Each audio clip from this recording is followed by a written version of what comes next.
গ্রামের পাশে ঠিক উঁচু পাহাড়ে একজন সন্ন্যাসী বাস করতেন।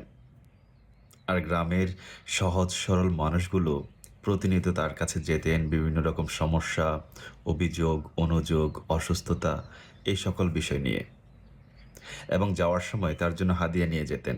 কেউ টাকা পয়সা নিয়ে যেতেন, কেউ ফলমূল নিয়ে যেতেন, কেউ মুরগির বাচ্চা, কবুতরের বাচ্চা এগুলো নিয়ে যেতেন। সন্ন্যাসী তাদের অভিযোগ, অনুযোগ শুনতেন এবং তাদেরকে তদবির করে দিতেন। এভাবে দিব্যি চলে যাচ্ছিল সন্ন্যাসীর লাইফ, আরাম আয়েশে মানুষের খেয়ে। এই বিষয়গুলো ফলো করেছিলেন গ্রামের একজন দুষ্ট মানুষ।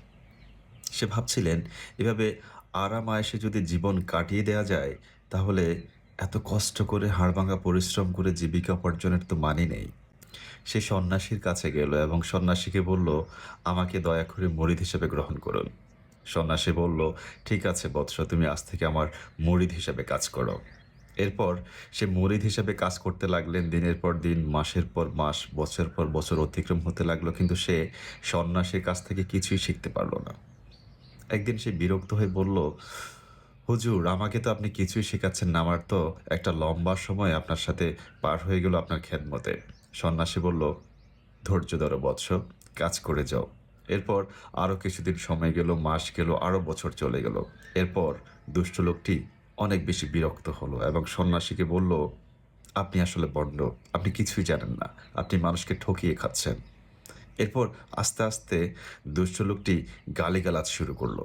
এক্সট্রিম লেভেলে গালিগালাজ করে সন্ন্যাসীকে অপমান অপদস্থের একদম চূড়ান্ত পর্যায়ে নিয়ে গেল।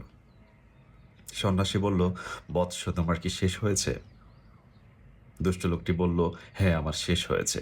এরপর সন্ন্যাসী বলল, আমি অত্যন্ত দুঃখিত, তোমার এই গালিগালাজগুলো আমি নিতে পারছি না। এই গালিগালাজগুলো তোমার কাছে রেখে দাও। গল্পটি কেন শেয়ার করেছি জানেন? আমাদের সমাজে ভিন্ন মতের, ভিন্ন দলের মানুষ আছে, যেহেতু গণতন্ত্র দেশ। আমরা ভিন্ন মত প্রকাশ করছি, কিন্তু অনেকে দেখা গেছে ভিন্ন মত বা ভিন্ন সমালোচনা, আলোচনা নিতে পারে না। রেগে যায়, মারামারি কাটাকাটি হয়, অনেক কিছুই হয়।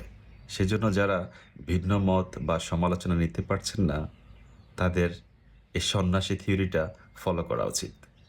সবাই ভালো থাকবেন। আসসালামু আলাইকুম।